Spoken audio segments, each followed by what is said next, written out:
untuk soal nomor 4 yaitu menentukan domain FOG dan range FOG dengan fx adalah x kuadrat min 9 dan gx adalah akar x.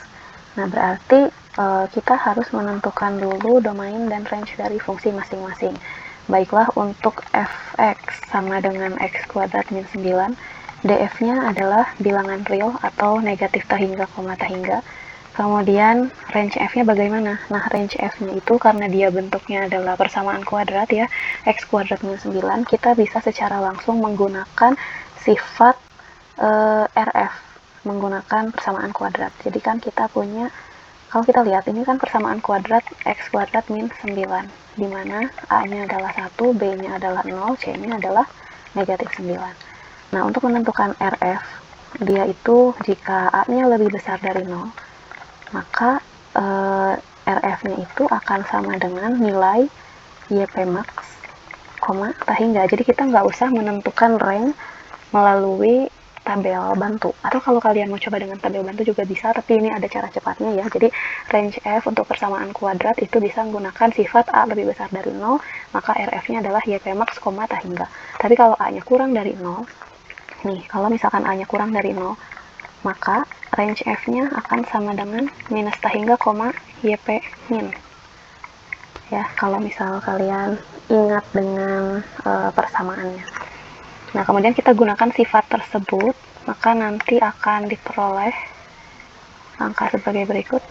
Nah, kemudian untuk menentukan YP max, seperti yang di nomor 3, YP itu bisa kita cari dengan persamaan min B per 4A. Kita masukkan angkanya min B kuadrat min 4AC min B kuadrat min 4AC per 4A. Kita masukkan min dengan B-nya adalah 0 kuadrat min 4 kali 1 kali C-nya min 9 dibagi dengan 4 kali 1.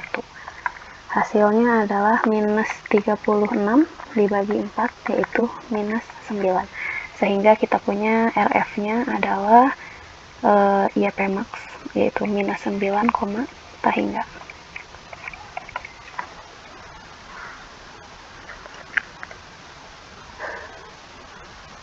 Nah, setelah itu kita akan tentukan DG atau domain dari G.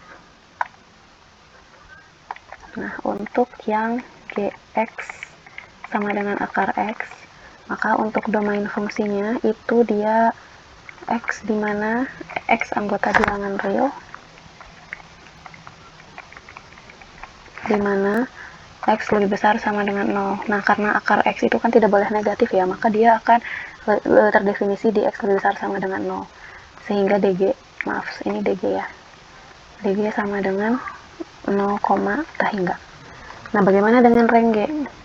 Range G-nya juga sama. Range G itu adalah nilai dari akar X. Karena domain G-nya 0, tahingga, maka range G-nya juga 0, tahingga. Kalau misalkan kalian ragu, kalian bisa buktikan dengan menggunakan tabel bantu ya. Karena kalau misalkan kita masukkan melalui tabel bantu atau misalkan dengan melalui logika saja, ketika domainnya 0 sampai tahingga, akar 0 adalah 0. Kemudian akar 1 adalah 1 dan seterusnya, maka dia untuk range G-nya akan menghasilkan nilai dari 0 sampai tahingga, dan ini adalah kurung siku. Nah, setelah itu, sebelum menentukan FOG dan domain FOG dan RFOG, kita harus cek dulu apakah FOG ada. Nah, untuk mengecek FOG ada, kita tulis dulu domain F diiris dengan range G. Itu tidak boleh sama dengan himpunan kosong. Domain F adalah minus tahingga, tahingga diiris dengan 0, tahingga. Sehingga irisannya adalah 0, tahingga, maka dia tidak sama dengan himpunan kosong, artinya FOG ada. Nah, setelah mengecek FOG ada, maka kita bisa menuliskan definisi dari domain FOG dan range FOG. Untuk domain FOG, kita bisa tuliskan dengan persamaan X anggota DG, di mana GX anggota DF. Tadi di slide sebelumnya dijelaskan bahwa X anggota DG, DG-nya adalah 0, tahingga, di mana GX-nya adalah akar X, anggota dari DF. DF adalah domain F, yaitu minus tahingga, tahingga. Nah, kemudian seperti yang sudah kita pelajari bahwa negatif tahingga sampai tahingga itu kan adalah bilangan real, artinya anggota GX ini, akar X ini adalah anggota dari bilangan real. Tapi akar X itu kan ada syarat bahwa X lebih besar sama dengan 0, sehingga bilangan realnya adalah harus lebih besar sama dengan 0.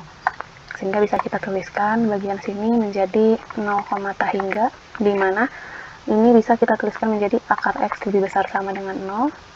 Kita tuliskan kembali 0, hingga, di mana 0, hingga juga. Nah, setelah itu kita lakukan irisan 0, hingga diiris dengan 0, hingga. Jawabannya adalah 0, hingga. Sehingga domain FOG itu adalah 0, hingga. Nah, bagaimana dengan range? Range-nya itu bisa kita tentukan dengan definisi berikut. Range FOG itu sama dengan Y anggota dari range F, di mana Y sama dengan FT, kemudian T anggota dari range G. Kemudian kita tuliskan Y anggota dari RF, RF-nya adalah range F min 9, hingga, di mana Y sama dengan FT-nya adalah T kuadrat min 9, T anggota dari RG, RG-nya yaitu mencakup 0, hingga. Nah, kemudian kita tuliskan kembali Y anggota dari minus 9, hingga, di mana Y sama dengan T kuadrat min 9. Nah, T kuadrat min 9 adalah fungsi kuadrat. Kalian bisa coba dengan menggunakan tabel bantu di sini. T kuadrat min 9, masukkan angka T-nya dari 0 sampai T hingga, sesuai dengan yang didefinisi. Ini T, Y-nya adalah T kuadrat min 9, T-nya dimulai dari 0, 0, 1, 2, 3, dan seterusnya, Y-nya T kuadrat min 9, berarti 0 kuadrat min 9, 1 kuadrat min 9, 2 kuadrat min 9, 3 kuadrat min 9, dan seterusnya. Ini dihasilkan min 9, min 8, min 5, sampai ini 0, dan seterusnya ya, menuju tak hingga, sehingga kita dapatkanlah hasil bagian sini yaitu minus 9, tak hingga. Maka kita bisa melakukan irisan min 9, tak hingga diiris dengan min 9, tak hingga, yaitu min 9, tak hingga, bukan 8, yaitu tak hingga. Oke, sampai sini selesai. Berikutnya adalah nomor 5. Nomor 5 itu kita memiliki limit tak hingga 2 sin 2x per 3x tan 3x. Nah, kalau misalkan kita perhatikan bahwa untuk bagian atas, bagian pembilang, kita memiliki 2 sin 2x. Nah, sin x itu akan selalu memiliki nilai di interval min 1 sampai 1. Kemudian untuk cos x juga, dia akan memiliki nilai min 1 sampai 1. Nah, ini kan bisa kita tuliskan menjadi limit x menuju tak hingga 2 sin 2x per 3x tan. Tannya kita ubah jadi sin per cos ya. Jadi kita punya 3x sin 3x, di atasnya adalah cos 3x. Nah, sin memiliki nilai pada interval min 1,1, dan begitu pula dengan cos x min 1,1. Nah, ketika ada faktor 2, di sini ada angka 2, maka nanti intervalnya itu akan menjadi minus 2,2, tinggal dikalikan 2 saja. Ini untuk bagian pembilang ya, kita sedang berdiskusi yang bagian pembilangnya. Nah, ini untuk berlaku untuk pembilang. Nah, tetapi untuk bagian penyebut bagaimana? Di bagian penyebut itu ada faktor 3x, 3 kali x. Nah, 3 dikali tak hingga itu kan akan sangat tak hingga ya. Sehingga kalau misalkan kita lihat dari hasilnya, untuk bagian untuk pembilang, dia memiliki nilai dari min 2,2. Untuk penyebut, dia akan menghasilkan tak hingga. Tak hingganya ini bisa plus minus tak hingga. Jadi artinya tidak ada angka tunggal yang didekati, maka limitnya tidak ada. Sehingga limit dari x menuju tak hingga 2 sin 2x per 3x tan 3x itu adalah tidak ada. Karena tidak ada angka tunggal yang didekati,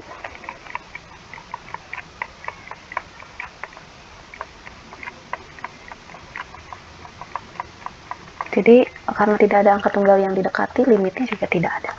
Nah, kemudian kalau seandainya soalnya menjadi seperti berikut ini.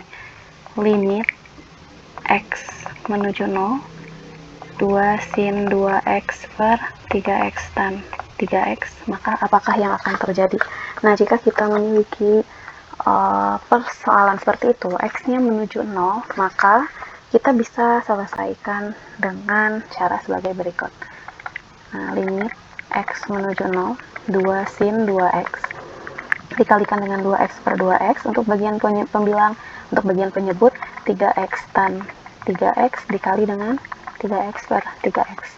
Nah, kemudian seperti yang sudah diajarkan di kelas, kita bisa ubah limit x menuju 0, 2 sin 2x dibagi dengan 2x ya, kemudian dikali dengan 2x dibagi 3x dalam kurung tan 3x per 3x kali 3x. Kalau kita operasikan limitnya, di sini kita dapatkan 2, ini bisa kita coret bagian sini x-nya. Kita punya 2 kali 2 yaitu, atau enggak kita pelan-pelan saja, 2 kali 1 kali 2 dibagi dengan 3x ya. 3x kali 1 kali 3. Nah, yang bagian 3x itu kan belum dioperasikan limitnya. Limit x menuju 0. Sehingga kita punya 4 per limit x menuju 0 untuk yang 3x saja dikali dengan 1 kali dengan 3. Nah, di sini kita punya limit x menuju 0 untuk 3x itu kan hasilnya 0.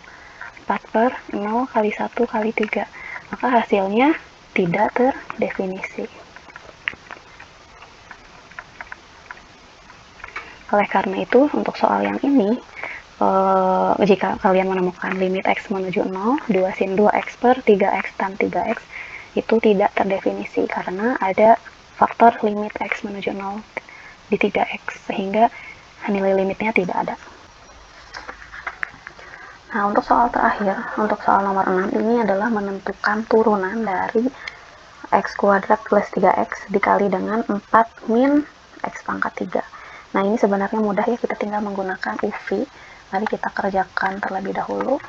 Jawab x kuadrat plus 3x, berarti x kuadrat plus 3x nya bisa kita misalkan U, ini adalah V. Oke, kita cari dulu si U nya. U sama dengan x kuadrat plus 3x, U aksennya adalah 2x plus 3, kemudian V sama dengan 4 min x pangkat 3, V aksennya adalah 4 min 3x kuadrat. Oke, sekarang kita selesaikan dulu. Fx itu adalah x kuadrat plus 3x 4 min x pangkat 3. F aksen x itu akan sama dengan U aksen V tambah U kali V aksen. U aksennya adalah 2x plus 3, V-nya adalah 4 min x pangkat 3, tambah U-nya adalah x kuadrat plus 3x, V aksennya adalah min 3x kuadrat. Nah, selesaikan kalian dengan cara distributif, yaitu mengalikan 2x dengan 4, 2x dengan min 3x, 3 dengan 4, 3 dengan min 3x. Begitu pula dengan yang ini, x kuadrat dengan min 3x kuadrat, 3 dengan minus 3x kuadrat. Sehingga nanti kita akan peroleh beberapa angka sebagai berikut. 8x dikurangi 2x pangkat 4, tambah 12 minus 3x pangkat 3. Ditambah dengan minus 3x pangkat 4 negatif 9x pangkat 3. Nah, selanjutnya kita rapihkan dulu persamaan belakangnya ya, menjadi sebagai berikut. Minus 8x min 2x pangkat 4 tambah 12 min 3x pangkat 3 negatif 3x pangkat 4 negatif 9x pangkat 3. Mari kita selesaikan sesuai dengan faktor yang ada di x-nya.